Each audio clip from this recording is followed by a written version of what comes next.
o nosso querido STF, tá? O STF, eu não vou nem falar que eles caíram na armadilha do Donald Trump, mas o STF talvez tenha caído na própria armadilha de ego. Em resumo, isso aí é o que eu estou imaginando, Riso? O STF, né, com o despacho do senhor Flávio Dino, disse que as empresas brasileiras não deverão cumprir nenhuma sanção oriunda dos Estados Unidos, falando aqui especificamente da Lei Magnitsky. Tá? O que isso significa? Isso significa que, de acordo com esse despacho, instituições bancárias e empresariais, mas especialmente as instituições bancárias brasileiras, elas terão que manter suas relações comerciais, né, relações de conta e de custódia de títulos e dinheiro dos ministros do STF e dos demais impactados pela Lei Magnitsky. E aí, cara, que os Estados Unidos vão poder, nesse sentido, sancionar essas instituições.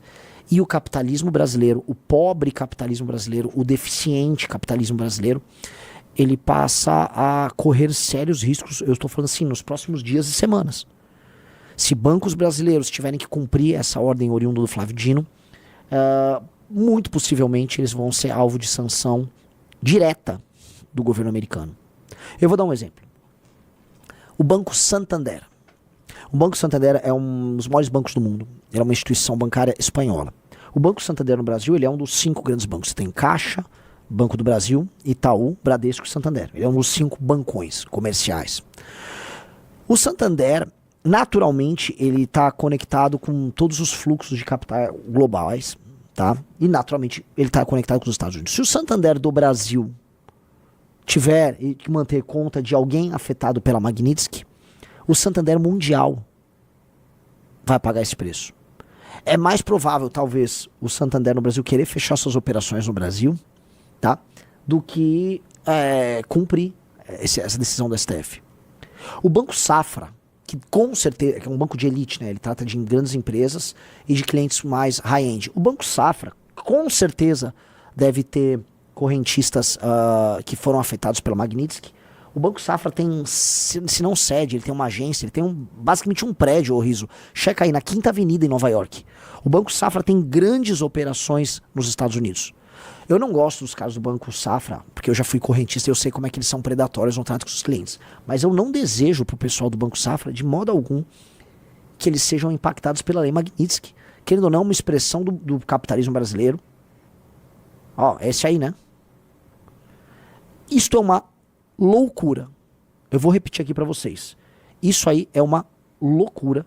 Esse despacho de Flávio Dino é uma loucura. E ele vem depois de uma reunião que o André Esteves do BTG teve, junto aos ministros do STF, junto ao Procurador-Geral da República. E, poxa, foi o sistema financeiro brasileiro com o STF se reunindo. E esses caras foram, e depois dessa reunião, e tiveram esse despacho. Eu gostaria de saber, vou até... era até legal você, o senhor Rafael Rizzo, mandar alguém dar um toque no Ravena, se o Ravena estiver assistindo, como isso aí vai impactar, porque com certeza o mercado financeiro brasileiro vai ser impactado por isso. Vou dar um exemplo. Se grandes bancões ou instituições financeiras, empresas ligadas ao mercado financeiro, se esses caras que fazem negócios, tá, por aí, tem, vamos dizer, carteira de investimento de alguém que está na Magnitsky, esses caras não vão poder ter acesso a mercados internacionais. Vocês estão entendendo o que eu estou falando?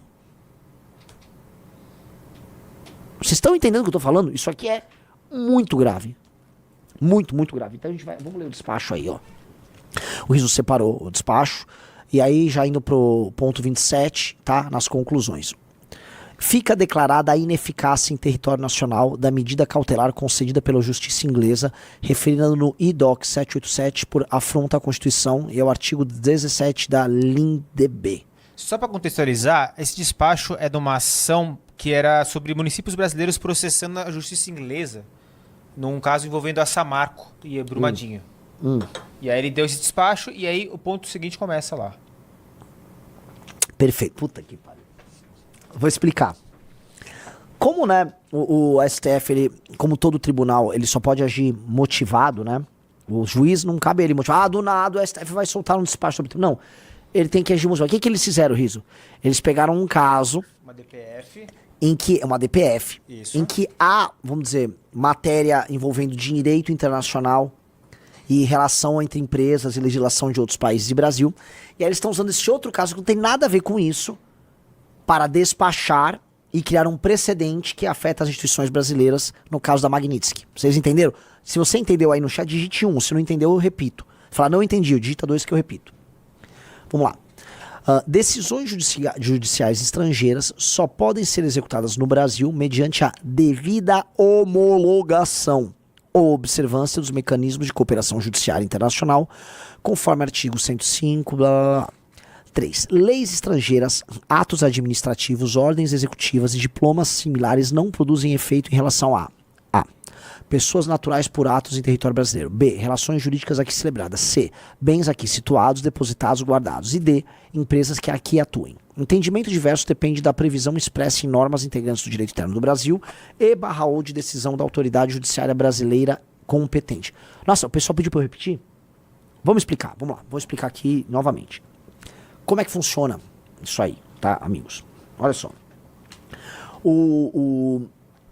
Um juiz, um ministro do Supremo, por mais que a gente vivemos em tempos de inquérito do Alexandre de Moraes, em que ele virou uma fonte originária de direito, ou seja, ele é um inquérito, ele manda investigar, ele julga, ele faz tudo.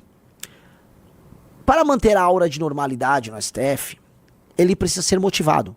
Vocês precisam entender uma coisa, um juiz, esquece o STF, um juiz de primeira instância, sabe? Você é em Minas Gerais e tem um juiz aí na comarca de Juiz de Fora, pra falar de juiz, né? Juiz de Fora. O juiz lá em Juiz de Fora, ele não pode, belo dia, acordar, tá aqui, vou dar um despacho sobre aquela padaria. Não comi um pão com manteiga, tava ruim, vou meter um despacho, odiei o pão com manteiga. Ele não pode. Um juiz tem que ser motivado. Então, alguém vai e impetra uma ação com seu advogado, naquele juízo, caiu lá naquele juízo e aquele juiz julga, certo? Como saiu esse negócio da Magnitsky e como o STF tá louco pra deliberar sobre o assunto, não pode sair assim, olha, saiu uma resolução do STF. Não pode. Então o que eles fizeram? Eles pegaram um caso, uma ação de uma ADPF. O que é uma ADPF? Uma ação direta de... Preceito... Não, ADPF. Ação... Direta...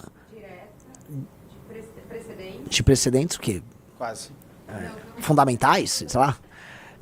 O lance é, a ADPF é uma ação que você manda de preceitos fundamentais, deve ser, que você manda ali pro STF. Arguição de descumprimento de preceito fundamental. Arguição de descumprimento de preceito fundamental? Isso. Perfeito. E aí, isso é julgado pelo STF. Então eles pegaram uma ação pré-existente, e aí, no despacho que eles vão dar sobre aquela ação, eles vão criar direito no despacho para que isso incida como fonte do direito, porque, vamos dizer, a súmula, né, ou melhor, vamos botar, serve como súmula isso aí, né, o despacho gera jurisprudência, e aí você vai citar essa jurisprudência nesse caso, quando houver tema ou matéria ligada a Magnitsky. Vocês agora entenderam? Ficou melhor ou não? Ficou melhor ou não? Então, como o juiz, como o Flávio Dino não pode ir, ele dar um despacho, ele pegou uma ADPF, né, um processo que já tinha lá, já estava em discussão, e no despacho dele, ele incluiu, tá, uma arguição que será usada como fonte do direito para o caso da Magnitsky.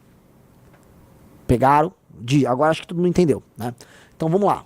Então você vê que ele cuidou lá, só naquela linha primeira, ele cuidou do que interessava. Aí, veja só essa terceira. Leis estrangeiras, atos administrativos, ordens executivas, você entendeu? Ele já tratou ali, tá, da Magnitsky. Vamos para 4. Qualquer violação aos itens 2 e 3 constitui ofensa à soberania nacional, à ordem pública e aos bons costumes, portanto, presume-se a ineficácia de tais leis, atos e sentenças emanadas de país estrangeiro. Gente, ele está falando literalmente do caso da Magnitsky aí. Tal presunção só pode ser afastada doravante mediante deliberação expressa do STF em sede de reclamação constitucional ofertada por algum prejudicado ou outra ação judicial cabível, ressalvada a competência, blá, blá, blá. 5. Estados e municípios brasileiros estão, doravante, impedidos de propor novas demandas perante tribunais estrangeiros em respeito à soberania nacional e às competências atribuídas ao Poder Judiciário brasileiro pela Constituição. Tá? Vamos lá, ele vai. Ponto 28. Tais fundamentos e comandos revestidos de efeito erga omnes é contra todos, e vinculante, incidem sobre a controvérsia retratada nestes autos, que é o da DPF, né, que é de outro assunto, envolve a Samarco, tá? Nestes autos e em todas as demais em que a jurisdição estrangeira ou outro órgão de Estado estrangeiro, vamos falar Estados Unidos, caso Magnitsky, pretende impor no território nacional atos unilaterais por sobre a autoridade dos órgãos de soberania do Brasil. Entenderam? Ou seja, não vale apenas pro caso em questão da ADPF que envolve a Samarco. Ele trata de quaisquer outros atos oriundos de nações estrangeiras que possam interferir na soberania nacional. Prossiga. Este esclarecimento visa afastar graves e atuais ameaças à segurança jurídica em território pátrio. Então ele praticamente falou assim, olha, esse esclarecimento aqui, ele vai valer para tudo e ele vai resolver outros temas que estão sendo discutidos agora. Ele não vai citar nominalmente, mas ele está falando naturalmente do caso da Magnitsky, tá? O Marcelo Persu falou, é um puxarinho jurídico? Lógico que é. Vamos dizer, se você quisesse criar, vamos dizer, uma norma sobre o assunto, ela teria que ser criada no Congresso Nacional. Existe uma coisa chamada processo legislativo. O Lula poderia mandar, por iniciativa do governo federal, um projeto para a Câmara, e esse projeto andava na Câmara, passava no Senado e o Lula corria para sancionar. Esse é um exemplo. Um deputado da base do PT poderia fazer, ou alguém, qualquer um poderia fazer. O STF usar um processo para criar um despacho e isso ganhar um status de norma, isto é um puxadinho jurídico. Isto é, e o problema é que o Brasil está vivendo de muitos puxadinhos jurídicos. Os superpoderes do STF estão nesses puxadinhos jurídicos. Inclusive esse puxadinho jurídico aí é uma decisão monocrática do Flávio Dino. Então entenda, uma decisão monocrática de um juiz em sede de uma ação impetrada num outro caso, num outro contexto, tem poder de lei tão forte, na maior parte das vezes mais forte, do que projetos que saem do Congresso Nacional e que são sancionados pelo presidente da República. Portanto, um ministro é maior do que o processo legislativo inteiro do Brasil. É óbvio que isso é anômalo. É óbvio que isso é indecente. Tá? Mas eu já vou entrar no mérito. Tô falando aqui, vamos dizer, da questão regimental, da questão formal. Do ponto de vista formal, gente, vocês estão entendendo o quanto isso é absurdo? Digite 1 se você entendeu, digite 2 se não entendeu. Eu posso até ir para uma terceira rodada de explicação. Porque aqui cabe, vamos dizer, aqui é um caso bem claro de você perceber como é que funciona essa lógica do STF mandar. Ah, como é que o STF manda no Brasil? Funciona assim. Tá? Vou dar uma breve aulinha aqui. Nós temos uma Constituição gigantesca e quase tudo no Brasil é matéria constitucional. Nós temos uma Constituição gigantesca e quase tudo é matéria constitucional. 2. O STF é guardião da Constituição. E ele pode deliberar, tá?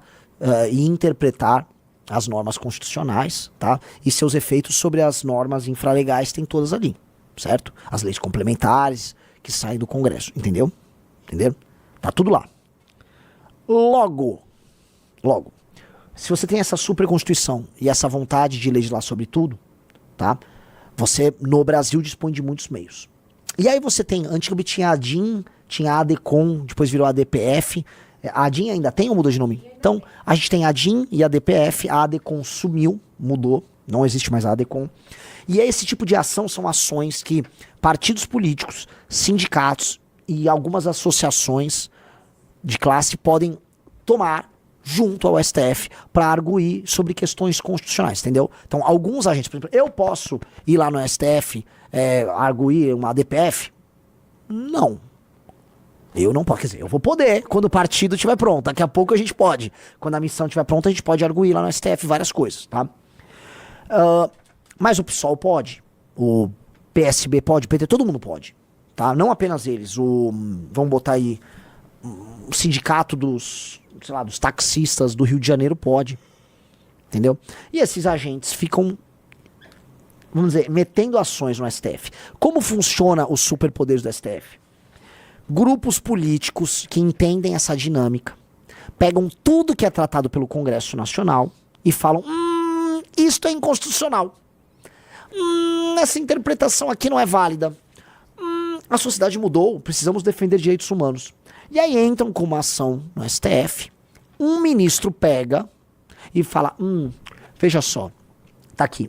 E se, né, o Congresso nunca deliberou sobre, sei lá, as punições sobre não usar pronomes certos, né? Tô botando aspas aqui, com travestis e trans.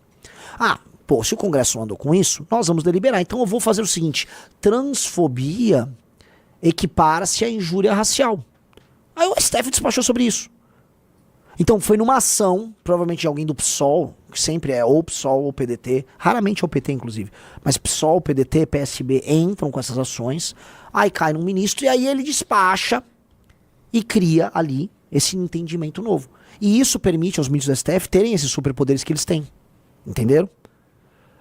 O Barroso deu um discurso em Nova York recentemente explicando isso. Ele falou, gente, vocês estão culpando a gente do STF por isso, tá?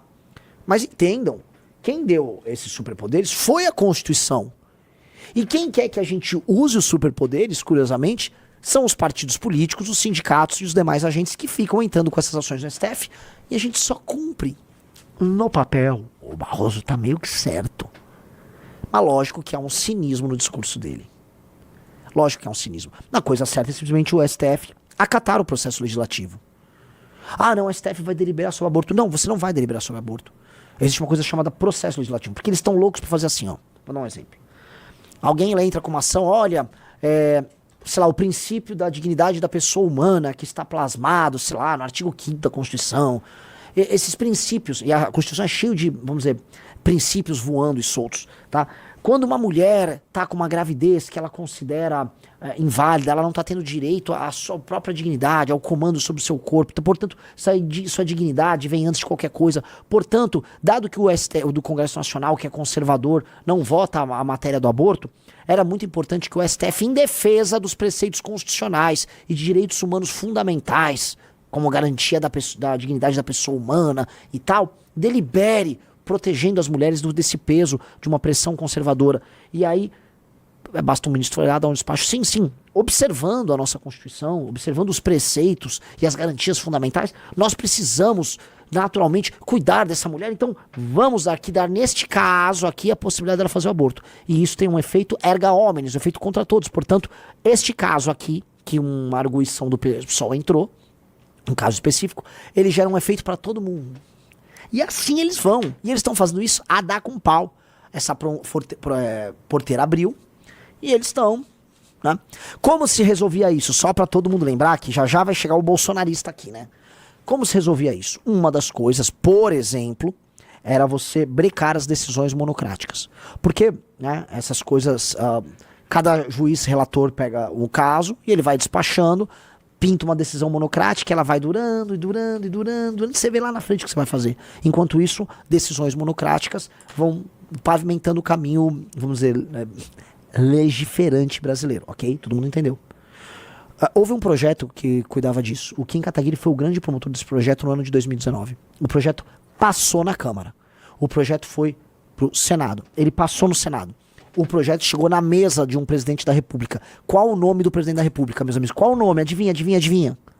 Jair Bolsonaro. O que ele fez? Vetou o projeto.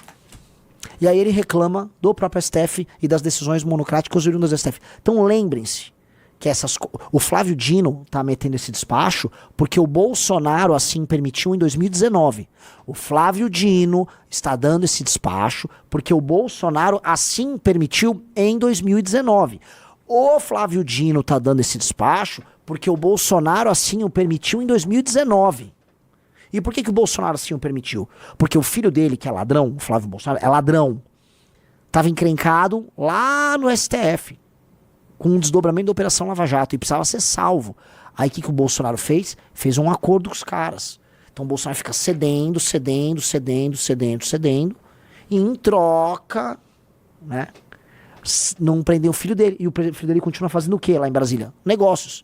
O filho dele é lobista, o filho dele anda com grandes bancas advocatícias e cuida de interesses de algumas grandes empresas e fica ganhando dinheiro fazendo lobby em Brasília, seja no governo Bolsonaro, seja no governo Lula. O Flávio Bolsonaro é um lobista em Brasília. O lugar do Flávio Bolsonaro é na cadeia. O Flávio Bolsonaro é um canalha pilantra, tinha que estar na cadeia. E o Bolsonaro pegou todo o trabalho que rolou na Câmara e no Senado para acabar com as decisões monocráticas e ele falou, entre o Brasil e o meu filho, obviamente eu fico com o meu filho, porque meu filho precisa roubar livremente, sacou? E alguém aqui duvida que essa mentalidade desse imbecil filho da puta? Sim, é esta a mentalidade. Tanto que o próprio filho dele, Eduardo Bolsonaro, tá lá na gringa falando que topa queimar a floresta no Brasil. Queimem a floresta. Se for pra ferrar o Brasil inteiro, salva o meu país, salva a mim mesmo, tá tudo bem, tamo bem. É isso. Olha que delícia.